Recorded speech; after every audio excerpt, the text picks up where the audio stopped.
Marina from Jungle here, and another little episode on this journey of which has sort of come from you guys, and we're trying to shape it.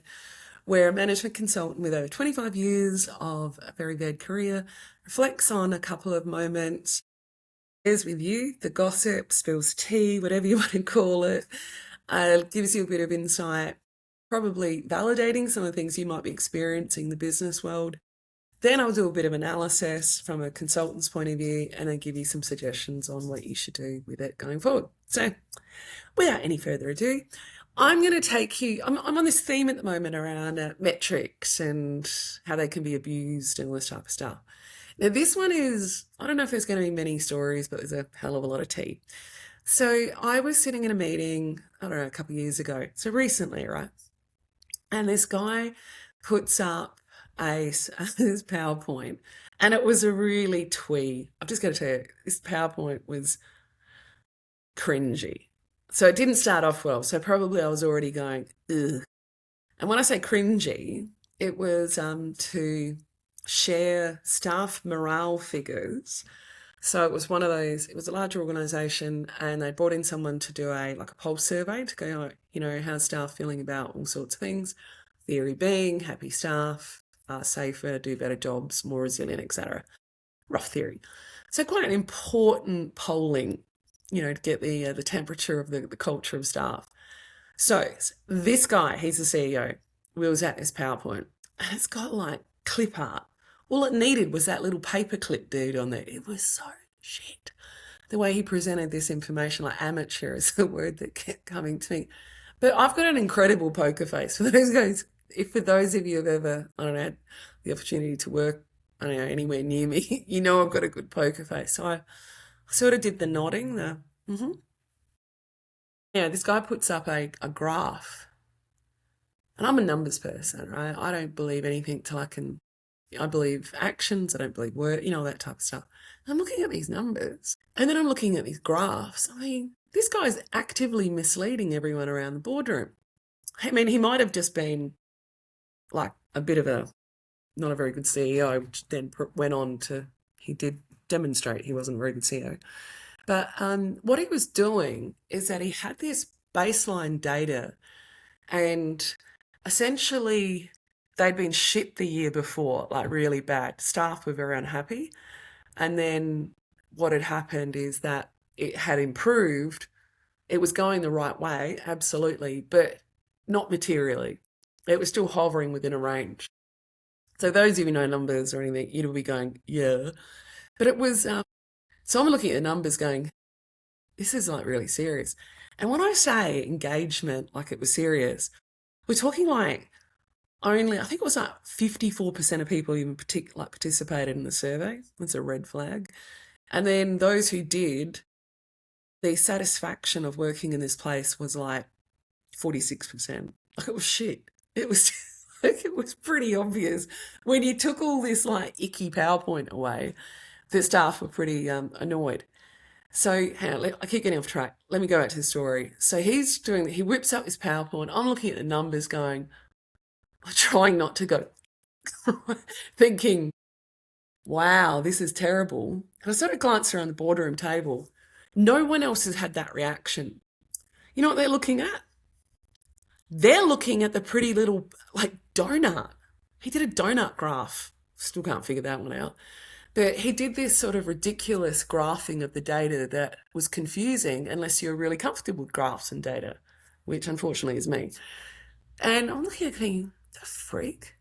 And he's coloured it green, which most people would, green signals, it's all good, nothing to see here. Hey, fantastic. It wasn't, it's a terrible story. But then he added this storytelling BS about how wonderful his staff think he is. That in itself was wildly narcissistic. But the whole collection of these, 2 or 3 things together made me look at this guy I always got a bad feeling off this guy. I never felt like he was very trustworthy at the best of times. He always made my skin crawl a bit. But this was the first time I'd actually seen the evidence of how spectacularly manipulative he was. It was So he had this storytelling. He'd mislaid the data. He was talking about the difference, and then he sort of expanded the numbers to make it look like it was a baseline. And I don't know, a lot of effort had gone into this PowerPoint. Now, when I do roll back to how my first impression of when he put this PowerPoint up, and I just sound like I'm being mean, but my first impression was how shit the PowerPoint was. It literally had a thumbs up icon. I don't know, but I'm pretty sure, I'm not a betting person at all, but I'm pretty sure he probably did it himself. He didn't, he's a big CEO and that, but I reckon he made this thing himself because he intuitively knew the performance and the data was rubbish and that he was going to have a crack at misleading people. But to be honest, he'd probably misled them before and gotten away with it because that's pretty bold, in terms of what he did. And then he just thought, you know what, I'm going to go hard. All right, so that's like sort of what happened. And yes, unfortunately, I turned around, these people were nodding supportively, and I'm like, what the frig is going on here? And I asked a question to which this guy, because I thought maybe I'm reading the numbers wrong. Like, how can I be the only person in a group of 12 concerned about how unhappy staff clearly are, looking past all the pretty BS? And this guy then mocked me as well. And then, I don't know, it was just wild. And you can see why this guy should never be in charge of any humans. All right, so that's what happened. My analysis of it is that the guy was a shocking performer. And I think he'd been a bad performer for a long period of time. I'm of the ilk, because I'm of a certain, experience. I don't believe people take risks like that with data once off. I think it's like serial, they say like serial killers, but not quite that bad. But they try little things in reporting, and they push the boundary to get their little there's nothing to see here type of strategy going. But my another part of analysis of this is that it is frightfully immature, professionally immature to not be able to, one, understand how this data works, two, understand how important it is that stakeholders understand the true situation, and that the part that was so icky with this guy is that he was seeking approval and compliments, and it was toxic. This guy should never have been a CEO. That's what was going on. And you could see it was sort of compounding. His behaviour was echoing through the organisation, probably led to a lot of those shitty numbers. And then how he was sort of like not telling the truth, so to speak. But he'd been doing it for a while, clearly. So what do you do with it?